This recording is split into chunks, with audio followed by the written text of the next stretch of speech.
יהיה רצון לפני אבינו שבשמיים שכל מה שנלמד יהיה לתפואת כל חולי עמך ישראל, גילוי משיח צדקנו, בניין בית המקדש במהרה בימינו.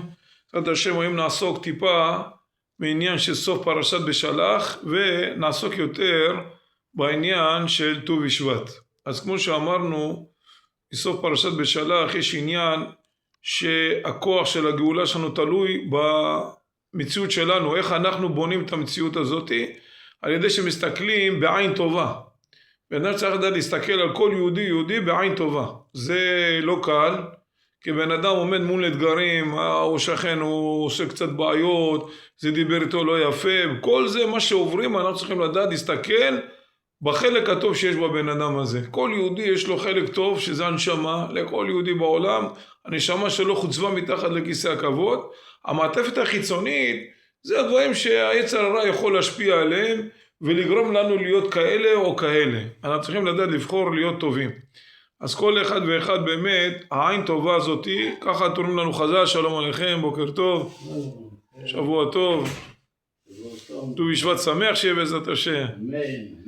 אז אנחנו רואים שבאמת, אנחנו מדברים בעניין של סוף הפרשה של בשלח, ובעזרת השם אנחנו נעבור לנושא של ט"ו בשבט. אבל קודם כל אנחנו תעשה קצת לקראת סוף הפרשה, כי נגענו בהרבה עניינים שבוע שעבר, אבל חז"ל מלמדים אותנו, בכדי שלקרב את הגאולה, האדם צריך לעשות השתדלות, להסתכל בעין טובה, על כל דבר מה שקורה, אין לאנשים ואין במציאות שלו עצמה, פתאום התקלקל לו הרכב, פתאום הוא מקבל הוצאות חשמל גבוהות, כל מיני דברים שהם קשים לנו, פתאום מבשרים שיש לו מינוס בבנק. אם נדע ונשכיל להבין שכל מה שקורה, הכל משמיים, חוץ מיראת שמיים, אז כל לא נוקפים למטה אצבע שלנו מכריזים עליה למעלה, כל מה שקורה לנו בחיים זה יד השם, יד השם. איך אמרו לו שרי פרעה? מה אמרו לו?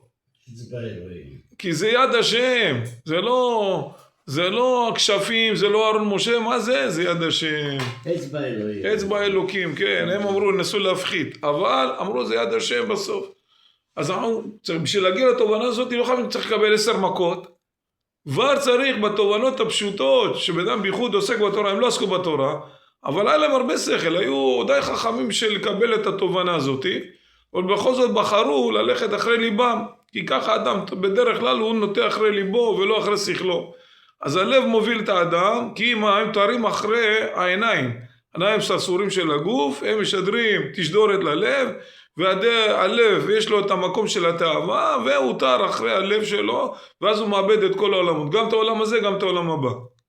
לצערנו, כמו שאנחנו רואים לצערנו הרבה מאוד גירושים. מה הבסיס של גירושים? תאווה. בן אדם מתאהב לאישה אחרת, ואז הוא רוצה עוד איזושהי תוספת על מה שיש לו, הוא לא מסתפק מה שהשם נתן לו, ואז באמת הוא לא מצליח להתגבר את האבות שלו, ומה שרואים הוא הורס את הבתים, הילדים נפגעים, כל החיים נהרסים, אין שום דבר, אין שלווה, אין שקט, אין כלום, פשוט הביא את הגוג והגוג אליו הביתה.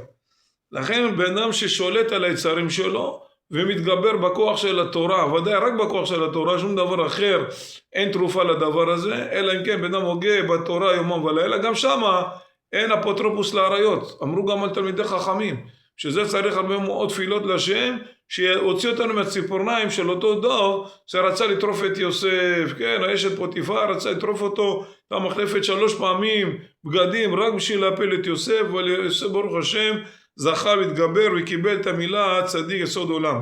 לכן אנחנו כל אחד יש לנו קצת מיוסף, כמו שיש לנו מכל אחד מכל השבטים, וכל אחד ישתמש בכל שבט בנקודה שהוא חלש בה, בכדי להתעלות בעבודת השם, ולסגור את כל הפינות שיש בהן פרצה, שיכולים באמת להוריד אותנו מדחי אל דחי. לכן כל אחד יעשה באמת בתובנות שלו, ביישוב הדעת שלו, במורשת שלו, כל הדברים שהוא למד גם מאבותיו, איך באמת היו צנועים, ובאמת עשו הכל השתדלות לשמור על התא המשפחתי, וזה לא אומר שאנחנו צריכים לפספס את הדבר הזה, בגלל התאוות שלנו שמביאים חורבן. לכן הוא אומר לנו, יש לנו 2 עיניים, למה כשהוא עושה 2 עיניים? הוא הולך לעשות לנו פה עין אחד במצח, ואנו רואים 6 מסודר, לא רק מפוזר, רואים מסודר. איך לעשות לנו עין אחד? אנחנו תרגלנו לראות כל האנשים עם 2 עיניים, אבל יש בזה סוד גדול. 2 עיניים, לעולם אדם עין אחד יסתכל את הטוב של השני, והעין השנייה יראה את הרע שבו.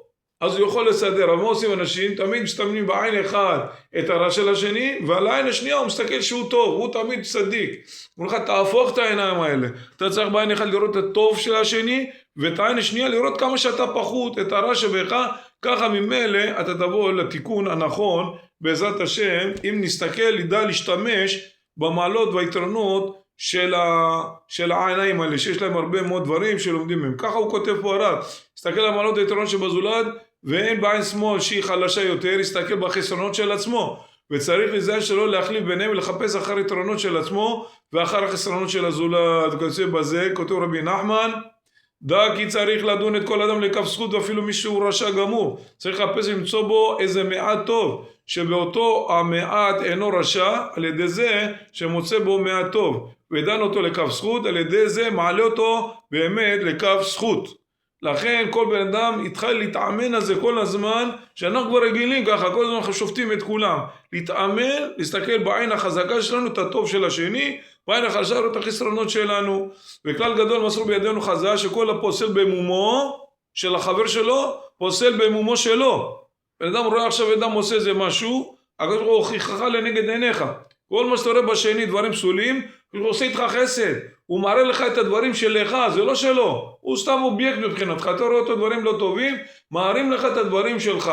סתם אמרו ככה, בשביל הצד של ההבנה הזאת, בן אדם נגיד בחיים שלו לא גנב, בחיים לא גנב, לא יודע מה זה אפילו גנבה, פתאום הוא רואה אחד גונב, הוא לא מה זה גנבה, הוא לא יודע שגנב, הוא סתם, הוא יודע לא קיים, אבל בגלל שאתה פעם גנבת, עכשיו אתה יודע מה זה גניבה, אז הנה אתה כבר יודע לזהות הגניבה. למה? כי היה לך אצלך, אבל אם לא היית שופט אותו, כי יש לנו שופט כל הארץ, הוא יעשה את המשפט, למה אתה שופט אותו? אתה תשפוט רק את עצמך, כמו שעשינו כל יום וידוי, חטאנו, אבינו, פשוט, כל יום אתה עושה וידוי, אתה מפחית את הדין שלך למעלה, ואדם שעושה דין עם עצמו למטה, פוסלים את כל הדינים שעולים למעלה. אבל באמת שבן אדם מוקיע על חטא, חטאתי, אביתי, לא סתם ככה כלאחר יד, חושב שזה טוב. בן אדם צריך באמת לכוון בכל הכוח, ולהגיד כל יום בווידוי, שהוא מצטער על מה שהוא עשה, כי אין מעשו אין אדם, אין צדיק בארץ יעשה ולא יעשה, צדיק יעשה טוב ולא יחטא, אין דבר כזה. בן אדם צריך באמת הרבה מאוד סייעתא דשמיא, והרבה מאוד תפילות להשם, שלא ייפול בידי היצר שמחפש אותו. אתה יושן והוא ער לך, הוא מחפש כל יום מה לעשות איתך למחרת. אז כאן הוא אומר, לכן יש לי זר ביותר שלא לפסול חס ושלום שהוא יהודי. אפילו אם ראית בעיניך שהוא עשה מעשה לא רצוי, אם אתה יכול לדונו לכף זכות, מה טוב. ואם לא, מוטב שתשתוק ותקבל שכר גדול לשתיקה. אתה לא יכול לשפוט אותו, להגיד, אני לא יכול, אני רואה אותו שהוא באמת בן אדם בעייתי, אתה לא יכול למצוא כף זכות, לפחות תשתוק. גם על השתיקה הזאת תקבל שכר. וזהו בעצם עיקר עניין מחיית זכרו של העמלק. איך מוכרים את העמלק? תן למחות ולהעביר מליבנו, וממילא גם מהעולם את המידה הרעה של החיפוש אחר מה שלא טוב בזולת. וכל אותם מחשבות זדון כאילו הוא גדול וחשוב ויקר, ואילו הזולת שפל ונזק כאין וכאפס בעיניו, שכל זה נובע מהגאווה וגסות הרוח שבאדם, כדברי המאור בשמש. מה זה אומר? למה אתה מגיע למצב שאתה שופט כל אחד? כי כתוב רם לבבך. ברגע שאתה רם, הלב שלך אתה מתגאה. רם, גמטריה שלו, כמה זה רם? 240. כמה זה עמלק? 240. אז רם לבבך, היא נכנסת את עמלק. ברגע שאתה משפיל את עצמך, כמו אברהם אבינו אמר ואנוכי עפר ואפר, כמו דוד המלך אמר ואנוכי תולעת ולא איש אדם, וכמו שמשה רבנו אמר ואנחנו מה? אחרי שבאדם מגיע לדבר הזה של הסתכלות בגדולי עולם שביטלו את עצמם, לפחות תיקח מזה טיפה, תבטא את עצמך לפני זה שאתה רואה אותו, יש שפל בעיניך, אז ממילא עמלק לא ייגש אליך. וברגע שאתה מתנסה, אתה חושב שאתה חכם, אתה פרופסור, אתה שופט, כל זה, זה זמנית. אבל ברגע שאתה מסתכל את אחיך, שהוא פחות מסכן, הוא לא למד, לא זה, אתה תגיד לחשוב שאני פחות ממנו, הוא בדיוק כמוני, יהודי כמוני, אז אתה למדת, אתה גדלת במציאות אחרת, הוא גדל במציאות אחרת, כל הזמן תיקח אותו לקו זכות, ממילא אתה לא נותן אפשרות לעמלק לבוא אליך, כי ברגע שאתה מתנסה, רם אמר 240, בעמלק. לכן צריכים לעשות מלחמה כל הזמן, להסתכל בעין טובה על הזולת, וכוח שנגדיל את העניין הזה, שיסתכל על הטוב שבשני ולהראות את הפחיתות שלנו, ככה הסיכוי שאתה תתגבר על עמלק הזה. לכן ככה אומר, על כך ציווה הקדוש ברוך הוא את משה, טוב זאת זיכרון בספר, שים באוזני ישוע, כי מחו המחי את זכר עמלק מתחת השמיים. ויאמר כי יד על כסייה מלחמה להשם עמלק מדור דור. כי הקדוש ברוך הוא אומר לנו, לא עמלק רק שיצאו ממצרים נלחמים עמלק, אותו עמלק הזרע שלו ממשיך. כל אלה שיוצאים נגד עבודת השם, כל אלה שהם כואבים מחנכי ריב, עושים מלחמות, עושים סכסוכים בין האנשים, כל זה עמלק. לכן אנחנו נהיה מהצד השני, אנשים שמחברים בין אנשים, כמו אהרון, אוהב שלום, רודף שלום, כל הזמן לחבר בין הבריות, ללמד תורה, כי משפתי כהן ילמדו תורה. אז כל אחד גם שהוא מוסר משהו הופך להיות כמו אהרון הכהן, מוסר תורה. למדת בשיעור, געת הביתה, שתית קפה עם האישה, תגיד איזה דבר תורה אישה, תשתדל להכניס תמיד את התורה, כל הזמן בפה שלך שהשם יהיה, שהביאתי השם נגדי תמיד, כל הזמן שמה שנגיד, אז אנחנו כל הזמן נגיד בפה שלנו דברים שדברי תורה, כי היא מגנה, היא מסלה, היא פותחת השערים של התורה והברכה שיורדת לנו לעולם הזה. מזה אנחנו נחיה בעזרת השם חיים טובים ושלום, אמן כן יהי רצון.